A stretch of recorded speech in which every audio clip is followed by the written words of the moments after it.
Hello friends, welcome to Zoologics. As all of you know, we have started 11th zoology topic, that is body fluids and circulation. In that we have recorded already two lectures. In first lecture we have seen the basics of body fluids and plasma. In second lecture we have seen the what is RBC and what is WBC. We have seen the difference and all. तो हमने जैसा मैंने बताया कि हमने ये chapter शुरू किया है और फर्स्ट टॉपिक ने हमने जो है सो फर्स्ट लेक्चर में हमने प्लाज्मा के बारे में देखा।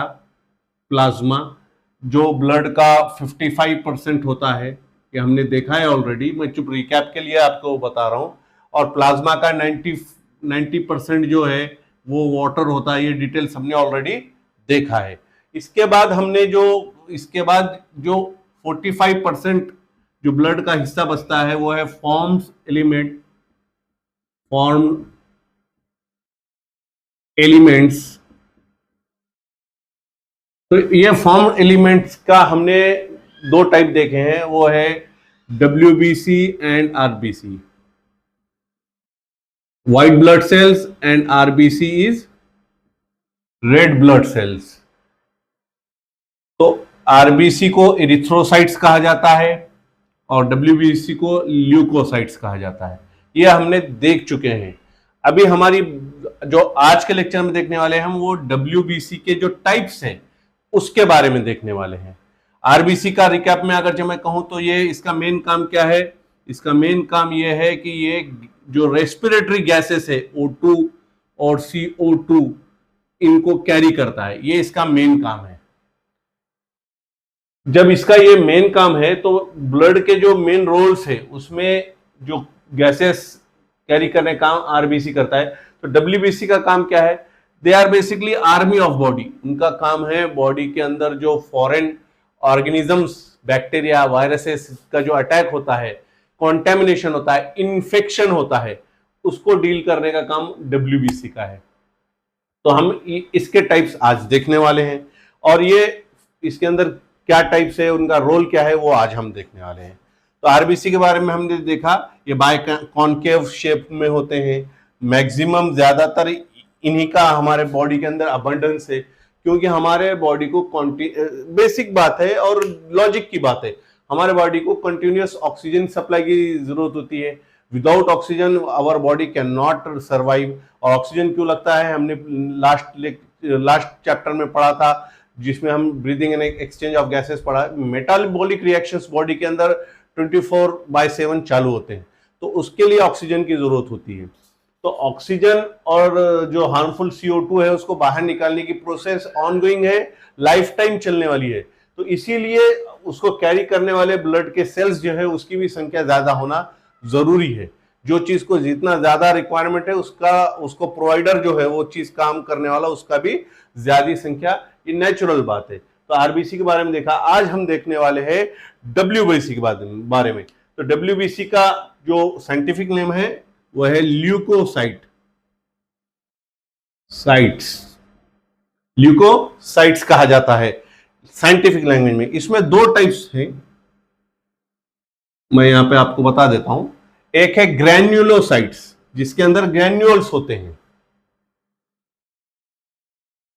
ग्रैन्युलोसाइट्स।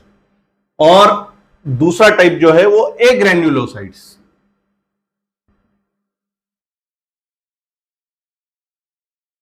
अब एग्रैन्युलोसाइट्स का मतलब है जिसमें ग्रैन्यूल्स नहीं होते, सीधी सा सिंपल सा है।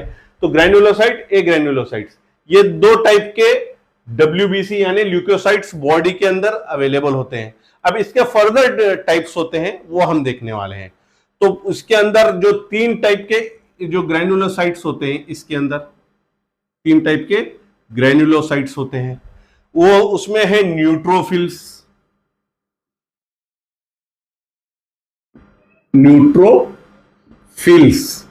फिल्स का जहां पे भी फिल्स आएगा वो ग्रैन्युलोसाइट्स है, ये आपको याद रखने के लिए बता। आखिरी में जब फिल्स आया तो समझ जाने का वो ग्रैन्युलोसाइट WBC है और वो ग्रैन्युलोसाइट्स है। दे possess granules in them, that's why it is granulocytes। तो न्यूट्रोफिल्स एक है, उसके अंदर है बेसोफिल, बेसोफिल, अगेन फिल याद रखिए आप, फिल आया मतलब वो ग्रैन्युलोसाइट डब्ल्यूबीसी है, और है इसिनोफिल्स।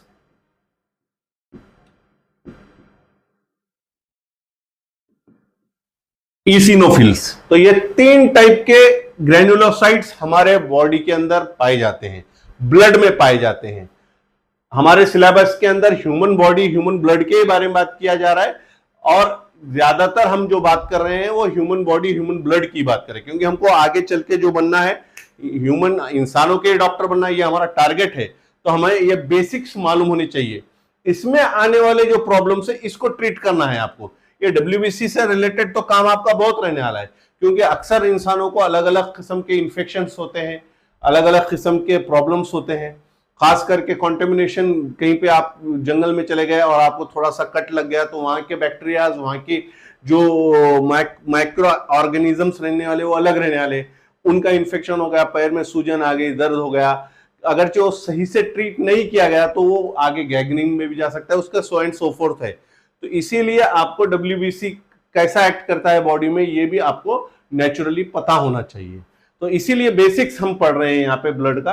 तो हमने देखा कि डब्ल्यूबीसी का जो ग्रैन्युलोसाइट्स है उसमें 3 टाइप है, वो है न्यूट्रोफिल्स, इसिनोफिल्स और बेसोफिल।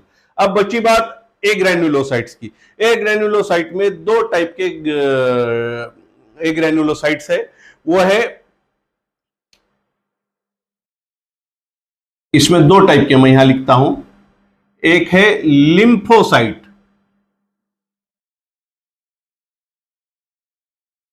एक है लिम्फोसाइट्स और दूसरा है मोनोसाइट।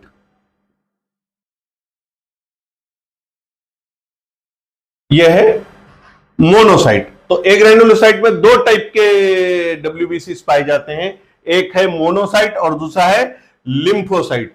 तो ये हमारा स्ट्रक्चर आप याद रखो, ये आपने ट्री बना के अपने वॉल पे अपनी स्टडी टेबल के सामने लगाया होना जरूरी है, क्योंकि ये ऐसा कंफ्यूजिंग टर्मिनोलॉजीज है जो आगे जाके आपको प्रॉब्लम कर सकते हैं। और नीट में अक्सर देखा गया है कि डब्ल्यूबीसी के इन एग्जांपल्स को लेके ही आपको क्वेश्चंस आए हैं। अब हमको कैरेक्टरिस्टिक्स देखना है कि इसमें फर्स्ट लाइन कौन सा काम करता है, सबसे पहले अटैक कौन करता है, हर एक का क्या रोल है, ये अब हम फर्दर देखेंगे। तो ये ट्री डायग्राम आपके जो है सो के स्टडी टेबल पे, आपके दीवार पे, जहां पे भी आप स्टडी करने बैठते हैं, वहां होना बहुत ज्यादा जरूरी है। मैंने एक छोटा सा रिकैप दिया, आपको प्लाज्मा बताया, फॉर्म एलिमेंट्स देख रहे हैं हम, उसके अंदर डब्ल्यूबीसी आरबीसी देखे, और एक है फॉर्म एलिमेंट, वो है प्लेटलेट्स, वो हम नेक्स्ट देखेंगे। जो हमने लास्ट लेक्चर में देखा मैंने वही बताया। तो यहां तक हम आके रुके थे। अब नेक्स्ट डब्ल्यूबीसी के ये हमने टाइप्स देखे, 5 टाइप्स है, एक्चुअली 2 है, ग्रैन्युलोसाइट, एग्रैन्युलोसाइट, उसके फर्दर जो सब टाइप्स है वो है न्यूट्रोफिल, इसिनोफिल्स, बेसोफिल्स, ये ग्रैन्युलोसाइट्स के हो गए, एग्रैन्युलोसाइट्स के हो गए मोनोसाइट्स और lymphocytes. So fine, so far so good है आप मेरे साथ? This is what you must be able to look at, okay? So we will go further and will see the individual characteristics of WBC. तो मैं ये अभी रब कर रहा हूं, आप लोग चाहिए तो पॉज करके देख लेना, लिख लेना, या फिर आप अपने हिसाब से भी ट्री डायग्राम और अच्छे तरीके से भी बना सकते हैं। There is always scope for creativity, okay? तो डब्ल्यूबीसी के मैं टाइप्स यहाँ पे आपके साथ डिस्कस करने वाला हूँ कैरेक्टरिस्टिक्स के हिसाब से। तो मैं ये रब कर रहा हूं। तो 2 टाइप के डब्ल्यूबीसी होते हैं। डब्ल्यूबीसी मतलब व्हाइट ब्लड सेल्स, और वो व्हाइट क्यों होते हैं? क्योंकि उसके अंदर हीमोग्लोबिन नहीं होता है, और आरबीसी में हीमोग्लोबिन होता है। हीमोग्लोबिन क्या है? ये आयरन कंटेनिंग प्रोटीन है, जिसके वजह से आरबीसी को रेड कलर आता है, और ज्यादा मैक्सिमम अबंडेंस में ब्लड के अंदर आरबीसी है, इसीलिए हमारा ब्लड रेड रेड दिखता है। इतनी सी बात है जो आपको याद रखनी है। तो डब्ल्यूबीसी यानी ल्यूकोसाइट्स के हम अब जो उसके कैरेक्टरिस्टिक्स है वो देखने वाले हैं। तो सबसे पहले बॉडी के अंदर जब भी कोई इंफेक्शन होता है या कोई फॉरेन ऑर्गेनिजम्स आता है, तो उसके ऊपर अटैक करते हैं 2 लोग, एक है न्यूट्रोफिल्स और दूसरा है मोनोसाइट। दोनों भी अलग अलग पार्टी के लोग हैं, एक ग्रैन्युलोसाइट्स का है और एक अग्रैन्युलोसाइट्स का है। तो सबसे पहले जब बॉडी के अंदर कोई भी इंफेक्शन होता है तो न्यूट्रोफिल्स न्यूट्रोफिल, फिल का मतलब ये एक ग्रेन्युलोसाइट है, सॉरी, न्यूट्रोफिल प्लस मोनोसाइट्स, दोनों मिलके मोनोसाइट्स, ये दोनों मिलके अटैक करते हैं। और उसमें सबसे ज्यादा जो अटैक करता है, सबसे पहले फर्स्ट लाइन, ये हमारे पार्ट नहीं है, फिर भी मैं आपको दे रहा हूं, first attacker, first line, fast acting, ये है न्यूट्रोफिल। एक्चुअली ये आर्मी है, समझो बॉडी की, इंडियन आर्मी जैसा। जैसा कि हम देखते हैं कि बॉर्डर से कोई घुस रहा है तो सबसे पहले उसको कौन अटैक करता है? आर्मी करती है। तो ये न्यूट्रोफिल्स, इन अदर वर्ड्स, ये हमारे बॉडी की आर्मी है, army. We are proud of our Indian army. तो ये जो अपनी सेक्रीफाइस करने के लिए तैयार होते हैं, तो ये न्यूट्रोफिल्स भी ऐसे ही होते हैं। ये फैगोसाइटोसिस दिखाते हैं। क्या दिखाते हैं? फैगोसाइटोसिस, फैगोसाइटिक एक्शन होती है। फैगोसाइटिक एक्शन मतलब ये हमारे, ये बॉडी के अंदर एक बैक्टीरिया घुसा, समझो, जब ये घुसता है तो हमारे ये न्यूट्रोफिल्स उसके पास पहुंच जाते हैं। ये न्यूट्रोफिल पहुंच गया, अब ये क्या करते हैं? अपना सेल वॉल को खोलते हैं और इस बैक्टीरिया को निगल जाते हैं। जब ये इसको निगल जाते हैं तो इसको डाइजेस्ट करते हैं, इसको एंड करते हैं, और जरूरत पड़ने पे ये खुद भी इसके साथ खत्म हो जाते हैं। दे डिस्ट्रॉय देमसेल्व्स आल्सो। तो इस बैक्टीरिया को खत्म करने के लिए कई बार न्यूट्रोफिल्स खुद को भी एंड कर लेते हैं। तो ऐसी बात है। तो ये इस प्रोसेस को कहते हैं फाइगोसाइटिक,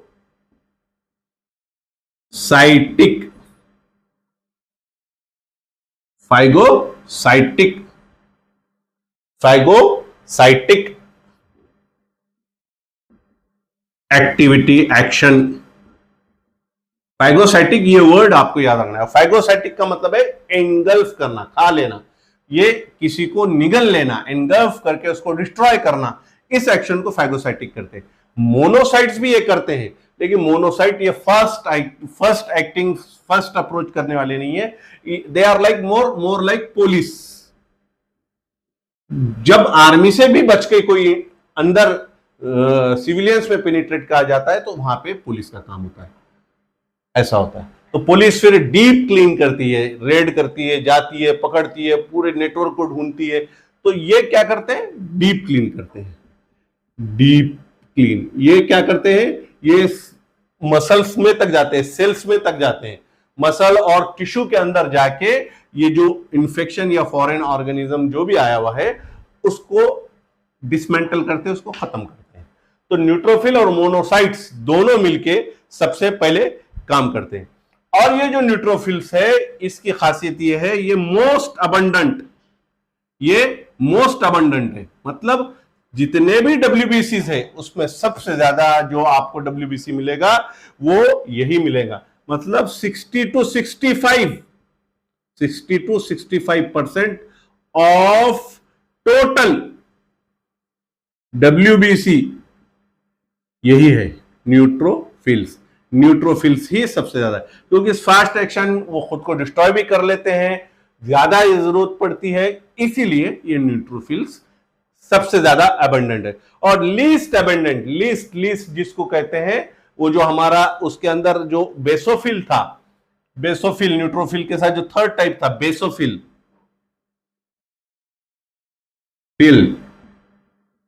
ये लिस्ट है 0.5 to 1%, ये सिर्फ टोटल WBC के बॉडी में होता है। तो इतना ज्यादा इंपॉर्टेंट है ये WBC। तो मोनोसाइट्स का देखा, फाइगोसाइटिक, उसके अलावा आप ये देख रहे हैं न्यूट्रोफिल्स, ये मोस्ट अबंडेंट है। 60 to 65% of total WBC is neutrophils only. और लिस्ट सबसे कम जो है 0.5 to 1% इज बेसोफिल। तो अब बेसोफिल के क्या कैरेक्टरिस्टिक है हम भी देखने वाले हैं आगे। तो आपने ये यहां पे याद रखने वाले, ये दोनों का जो कॉम्बिनेशन है वो याद रखना है, फाइगोसाइटिक। ये बहुत इंपॉर्टेंट है, फाइगोसाइटिक एक्शन, ये आपको यहां रखना है। ये पूरे सीन में सबसे ज्यादा इंपॉर्टेंट चीज है ये फाइगोसाइटिक एक्शन, ये आपको यहां पे याद रखने की जरूरत है। ओके, तो neutrophils fast acting just like army, monocytes deep clean just like police, ये टिश्यू के अंदर जाके तक इंफेक्शन को क्लीन करते हैं। और इनका काम करने का तरीका कैसा है, फैगोसाइटिक एक्शन है, मतलब उसको निगलते हैं, उसको एनगल्फ करके उसको डिस्ट्रॉय करते हैं। तो फैगोसाइटिक एक्शन ये आपको यहां रखना है। और इसके अंदर हमने देखा कि डब्ल्यूबीसी में जो ग्रैन्युलोसाइट है उसमें बेसोफिल ये लिस्ट है, सबसे कम पाया जाने वाला है। तो आप फैगोसाइटिक एक्शन समझ गए। और बेसोफिल, अब बेसोफिल का जो काम है, जो लिस्ट है, बेसोफिल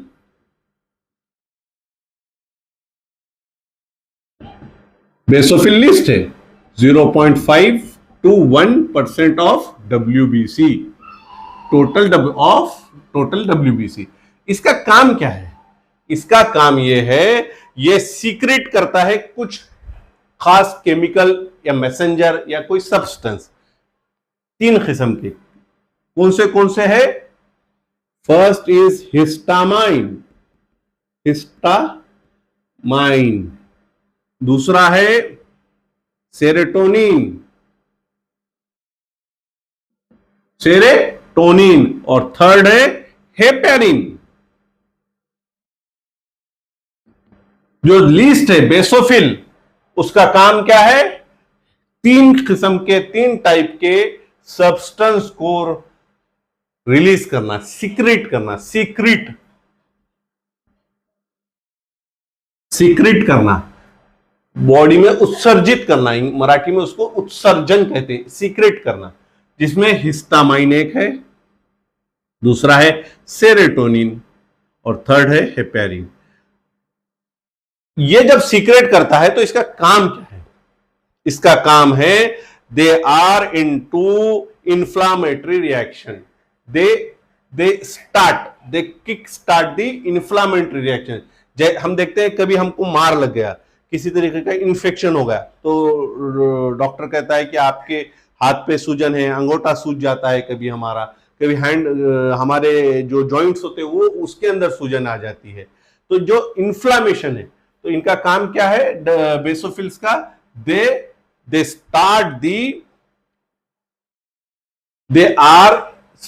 किक स्टार्ट और they are involve in, basophils are involve in inflammatory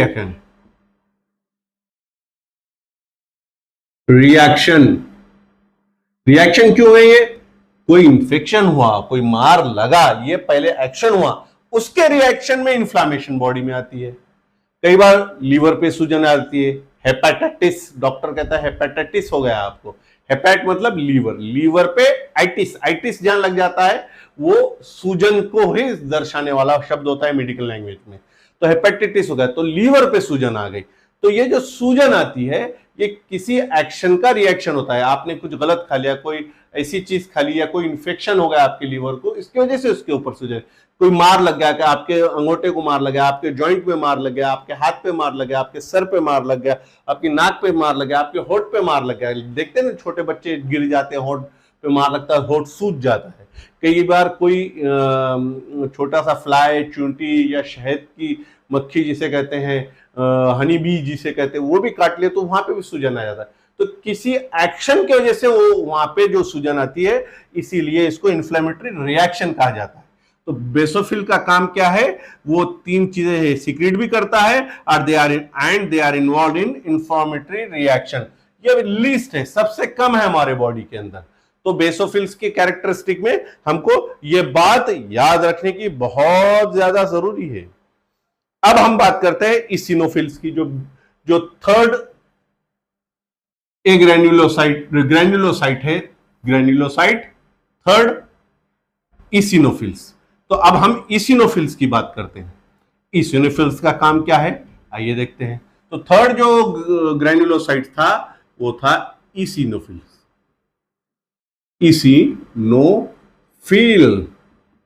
eosinophil. अब इसका काम क्या है, इसिनोफिल का काम यह है कि दे resist in infection and also associated with allergic reaction. They resist in infection.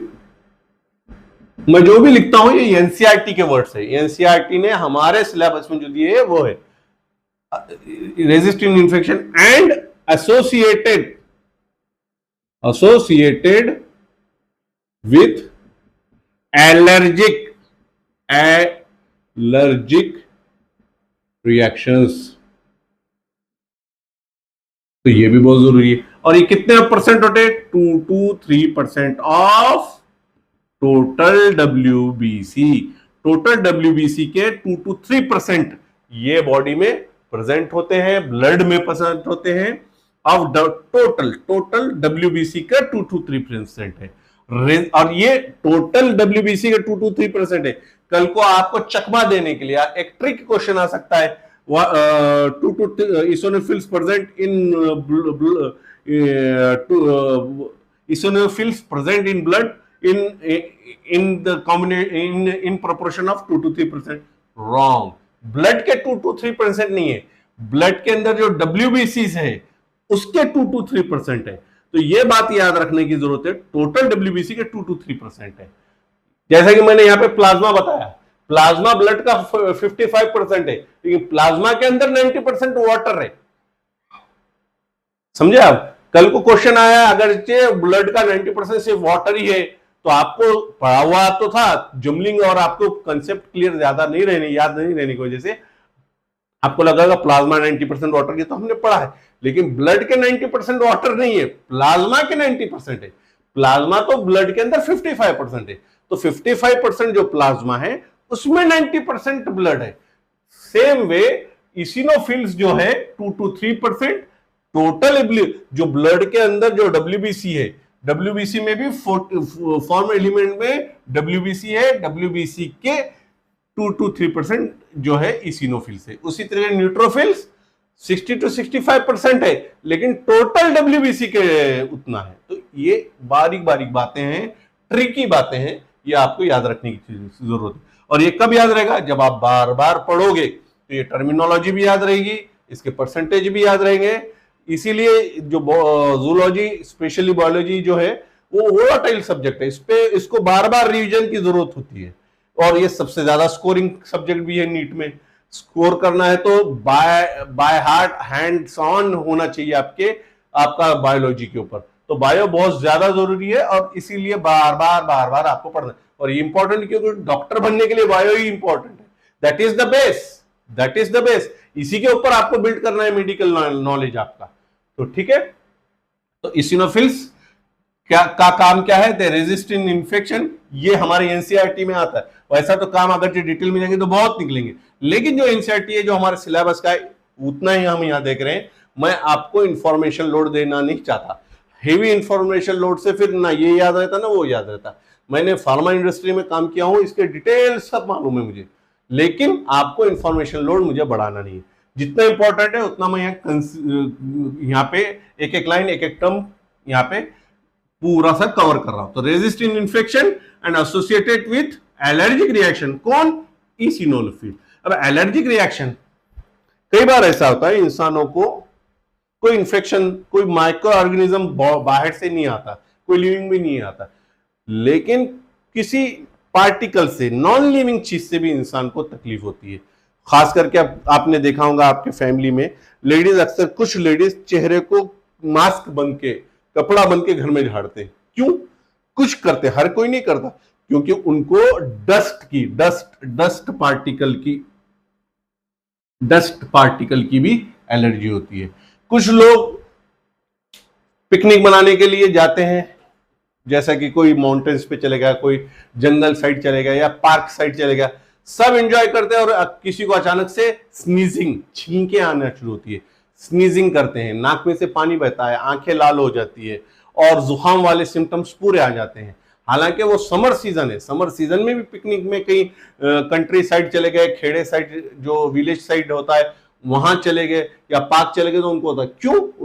कुछ लोगों को जो फ्लावर्स के अंदर पोलन, बॉटनी में पढ़े होंगे आप, पोलन ग्रेन्स जो होते हैं, पोलन ग्रेन्स, उसकी भी एलर्जी होती है। तो an number of things are there जिसकी एलर्जी होती है। कुछ लोगों को फूड कलर की एलर्जी होती है, कुछ लोगों को मिल्क प्रोटीन की एलर्जी होती है। दूध पीते ही उनको जो है सो डिसेंट्री लग जाती है और टॉयलेट होना शुरू हो जाते हैं। तो मिल्क प्रोटीन की भी एलर्जी होती है। ये जो प्रियंका चोपड़ा है ना, उसका हस्बैंड निक जोनस, उसको है लैक्टिक लैक्टोज इंटॉलरेंस, ऐसा कुछ कहा जाता है उसको। तो वो प्रॉब्लम है। तो अलग अलग लोगों को अलग अलग चीज की एलर्जी हो सकती है। तो ये एलर्जिक रिएक्शन जो बॉडी के अंदर शुरू करता है वो इसिनोफिल्स करते हैं। फिर ये एक पूरी मेडिकल की अलग फील्ड है जो एलर्जी को ही ट्रीट करती है। कुछ डॉक्टर ऐसे हैं जो सिर्फ एलर्जी को ट्रीट करते हैं, और ये एलर्जी से रिलेटेड बहुत से मेडिकल टेस्ट भी आते हैं, बहुत महंगे होते हैं। तो ये भी एक फील्ड है। तो आपको याद रखना है, इसिनोफिल्स resist in infection and associated with allergic reaction. For example मैंने बताया किसी को डस्ट की होती है, किसी को पोलन ग्रेन की होती है, एन नंबर ऑफ चीज की एलर्जीज पाई जाती है। तो बॉडी के अंदर एलर्जिक रिएक्शन शुरू करना ये इसिनोफिल्स का काम है। तो ग्रैन्युलोसाइट्स जो है डब्ल्यूबीसी का टाइप, ग्रैन्युलोसाइट जो मैंने यहां लिखा था, उसके तीनों टाइप हमने कंप्लीट करे। न्यूट्रोफिल फर्स्ट लाइन एक्ट करता है, हमने देखा। बेसोफिल वो जो हेपेरिन वगैरह, हिस्टामाइन, सेरोटोनिन सीक्रेट भी करता है और इंफ्लामेटरी रिएक्शन देने में बॉडी की हेल्प करता है। थर्ड हमने देखा इसिनोफिल्स जो है रेजिस्ट इन इन्फेक्शन और एलर्जी से रिलेटेड है। तो हमने तीनों भी देखा है, बेसोफिल भी देखा, इसिनोफिल भी देखा, न्यूट्रोफिल। अब आते हैं ए ग्रैन्युलोसाइट में। ए ग्रैन्युलोसाइट में हमने मोनोसाइट तो देख लिया। मोनोसाइट हमने देखा कि वो न्यूट्रोफिल्स के साथ काम करता है और फॉरेन ऑर्गेनिजम्स के साथ फाइट करता है। अब बचा लिम्फोसाइट जो एक ग्रैन्युलोसाइट का टाइप है। अब बचा लिम्फोसाइट। लिम्फोसाइट जो एक ग्रैन्युलोसाइट में सबसे ज्यादा मात्रा में पाया जाता है। कौन? लिम्फोसाइट। तो लिम्फोसाइट के बारे में देखते हैं हम।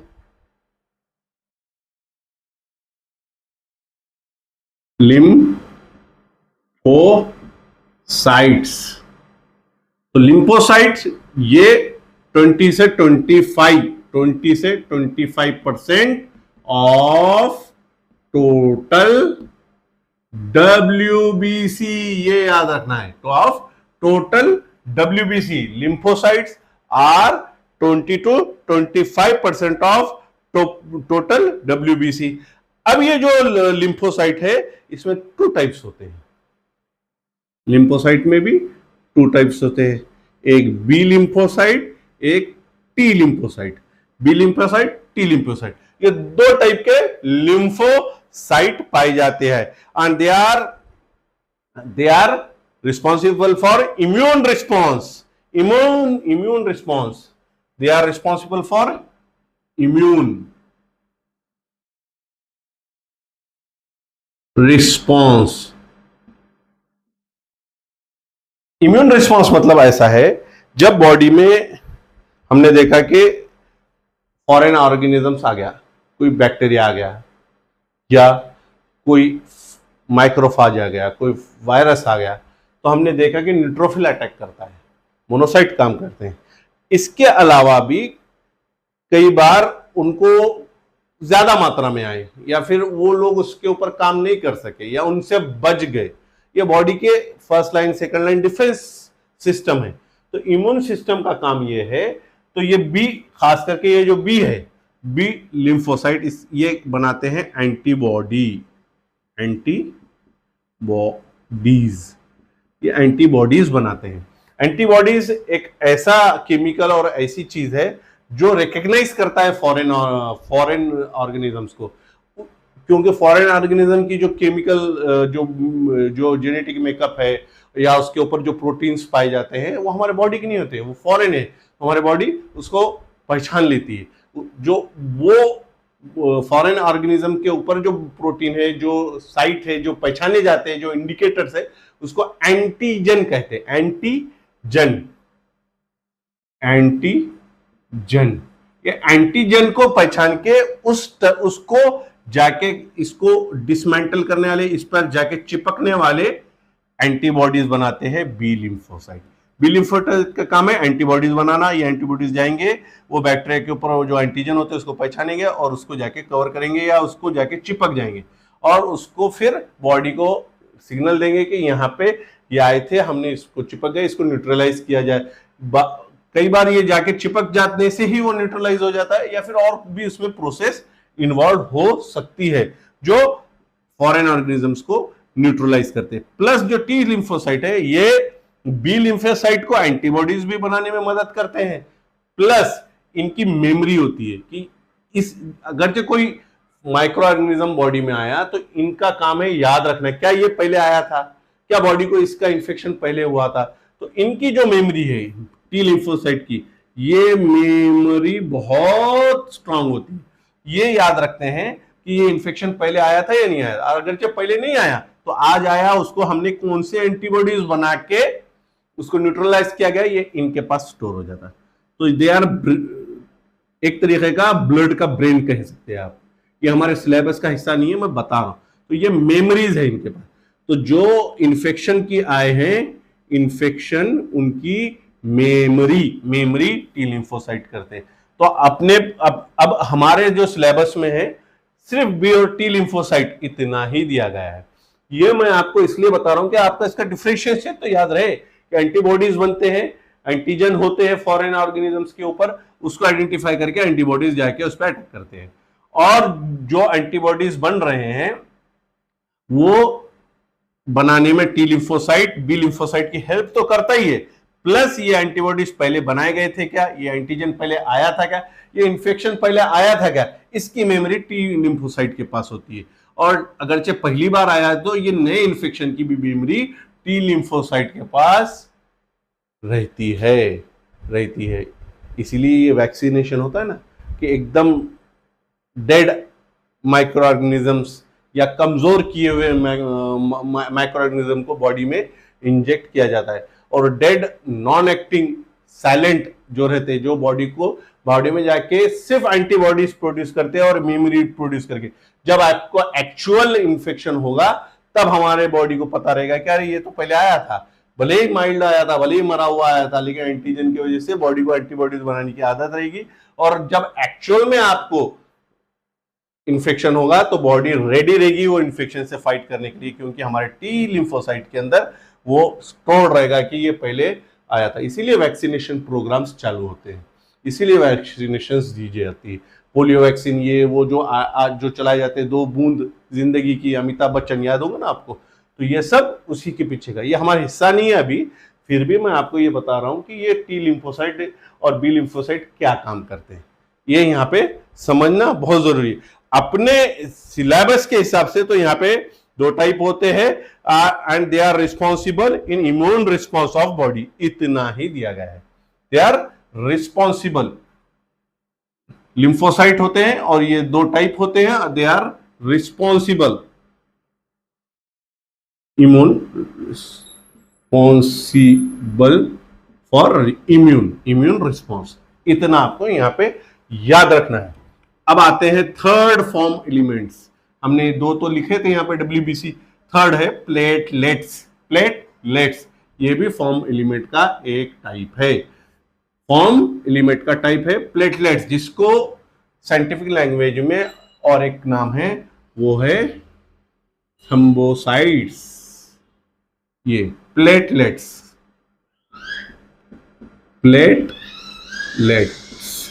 जिसको हम थ्रोम्बोसाइट्स भी कहते हैं। थ्रोम्बोसाइट्स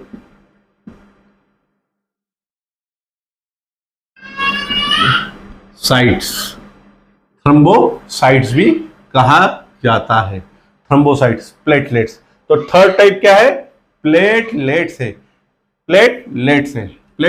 है। तो प्लेटलेट्स के बारे में हम स्टडी करने वाले हैं। तो यहां पे मैंने 2 लिखा था, ये थर्ड यहां लिख रहा हूं, प्लेटलेट्स। तो प्लेटलेट्स के बारे में हम पढ़ने वाले। प्लेटलेट्स के बारे में सबसे पहले ये कहा जाता है कि ये सेल फ्रैगमेंट्स है। जैसा कि हमने देखा आरबीसी के अंदर न्यूक्लियस नहीं होता है, WBC में न्यूक्लियस होता है। एक पूरा सेल वाला कंसेप्ट नजर आता है कि सेल वॉल है, वो खोलते हैं, इनगल्फ करते हैं, एंड करते हैं, तो ये सेल वाला। लेकिन इसके अंदर प्लेटलेट्स, ये ये सेल फ्रैगमेंट्स के जैसे कंप्लीट सेल टाइप नहीं दिखते, तो फ्रैगमेंट्स है, टुकड़े टुकड़े समझो आप। तो प्लेटलेट्स के बारे में हम यहां देख रहे हैं। तो प्लेटलेट्स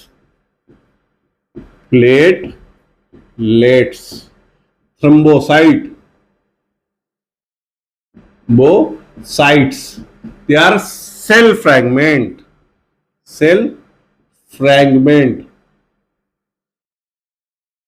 ये क्यों लिख रहा हूं मैं? ये हमारी एनसीईआरटी का हिस्सा है, इसीलिए मैं ये लिख रहा हूं। सेल फ्रैगमेंट्स होते हैं और इनको बनाता कौन है? बोन मैरो के अंदर एक टाइप्स ऑफ सेल होते हैं, मेगा क्रायोसाइट्स, बोन मैरो। ये एक बोन है हमारा, इसके ये बोन के अंदर जो होता है, जो नॉनवेज खाते हैं वो लोग जानते हैं, नल्ली बोन मैरो, गुदूद जिसके कहते हैं हिंदी में, तो गूदा जिसे कहते हैं ना, तो ये ब्लड, ये बोन है। ये बोन के अंदर जो है बोन मैरो, इसमें स्पेशल सेल्स है, स्पेशल सेल्स। क्या नाम है इनका? मेगा क्रायोसाइट्स। मेगा क्रायोसाइट्स नाम के स्पेशल सेल्स होते हैं ये बोन मैरो के बीच में। जो मेगा क्रायोसाइट्स होते हैं उनका काम है प्लेटलेट्स बनाना। प्लेटलेट्स कौन बनाता है? मेगा क्रायोसाइट्स, जो बोन मैरो के अंदर पाए जाते हैं, उनका काम है प्लेटलेट्स बनाना। और प्लेटलेट्स क्या है? सेल फ्रैगमेंट्स है, सेल फ्रैगमेंट्स है। जो चीजें मैं रिपीट कर रहा हूं ये हमारी एनसीईआरटी का हिस्सा है, इसीलिए मैं इसको यहां पे रिपीट कर रहा हूं। और एक ह्यूमन के लिए, एक अडल्ट ह्यूमन, हेल्दी ह्यूमन के अंदर कितने होने चाहिए प्लेटलेट्स? 1,50,000 से लेके 3,50,000, 1.5 लाख से 3.5 लाख प्लेटलेट्स होने चाहिए पर क्यूबिक मिलीमीटर होने चाहिए। 1.5 लाख से 3.5 लाख, इतने होने चाहिए। तो प्लेटलेट्स में आपको क्या याद रखना है? प्लेटलेट्स आर थ्रोम्बोसाइट्स, जो सेल फ्रैगमेंट्स है, जो बोन मैरो के मेगा क्रायोसाइट में बनते हैं। और उनकी जो संख्या होनी चाहिए ब्लड के पर क्यूबिक मिलीमीटर में, वो 1.5 लाख से 3.5 लाख, 1,50,000 to 3,50,000 होनी चाहिए। ये आपको प्लेटलेट्स में याद रखना है। अब इनका काम क्या है? प्लेटलेट्स जरूरी, अक्सर हम देखते हैं डेंगू का जब आउटब्रेक होता है, तो अक्सर कहते हैं लोग कि पेशी कमी झाली, प्लेटलेट्स डाउन हो गए, पेशी कमी झाली। डॉक्टर कहता है कि आप पेशेंट के रिलेटिव्स को कहता है कि आप डोनर्स तैयार रखो, प्लेटलेट्स देने की जरूरत पड़ सकती है, क्योंकि प्लेटलेट्स डाउन हो गए। और ये प्लेटलेट्स डाउन होना बॉडी के लिए बहुत ज्यादा हानिकारक है, क्योंकि इसका रोल भी उतना इंपॉर्टेंट है। खास करके डेंगू में हम ये सुनते हैं कि प्लेटलेट्स डाउन हो गए। डेंगू का जो इन्फेक्शन है बॉडी को, जो मच्छर के काटने से होता है, उसमें प्लेटलेट्स डाउन हो जाते हैं।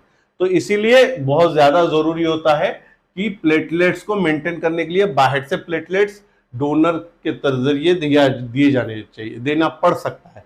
इसलिए डॉक्टर पहले ही इन्फॉर्म करता है कि आप तैयारी में रहो, ढूंढो कि नियर एंड डियर में कौन है सेम ब्लड ग्रुप का जिसके प्लेटलेट्स इसको दिए जा सकते हैं। तो ये प्लेटलेट्स का इतना इंपॉर्टेंस क्यों है? चलिए देखते हैं। They release a variety of substance who are responsible for coagulation and clotting। Blood की जो क्लॉटिंग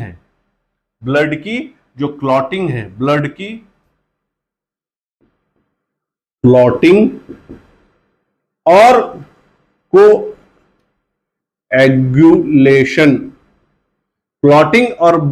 कोएगुलेशन के लिए रिस्पॉन्सिबल है।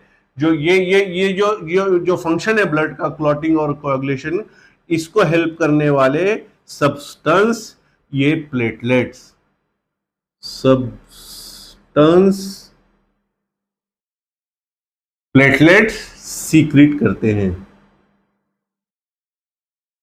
सीक्रेट करते हैं कौन? Platelets. Platelet secret substance which are important for blood clotting and blood coagulation. Clotting और coagulation, क्योंकि क्लॉटिंग और कोएगुलेशन एक ही प्रोसेस के दो नाम हैं।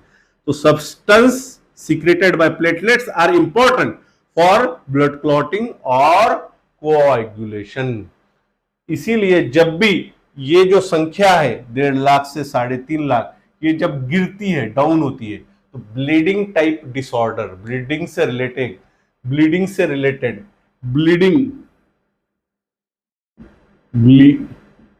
ब्लड बहना, ब्लीडिंग डिसऑर्डर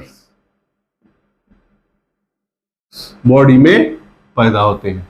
नाक की जो बारीक बारीक जो नसें होती हैं वो फटना शुरू होती है, वहां से ब्लड जाता है, थोड़ा सा कट लग गया वहां से ब्लीडिंग, एक्सेस ब्लड लॉस होके भी इंसान आउट हो जाता है।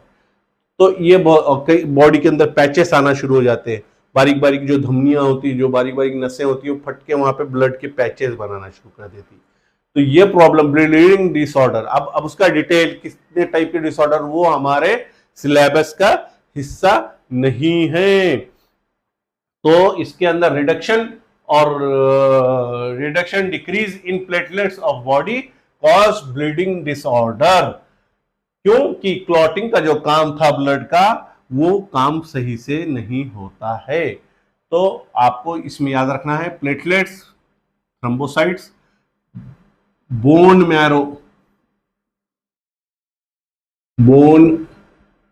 मैरो के मेगा क्रायोसाइट सेल्स बनाते हैं प्लेटलेट्स, जो सेल फ्रैगमेंट्स होते हैं, और वो उनकी संख्या 1.5 लाख से 3.5 लाख होती है पर cubic millimetre of blood.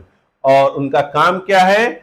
Secret substances which are important for blood clotting and coagulation function of the blood. तो यहां तक हम आए, हमने डब्ल्यूबीसी के टाइप्स आज देखे हैं। एक ग्रैन्युलोसाइट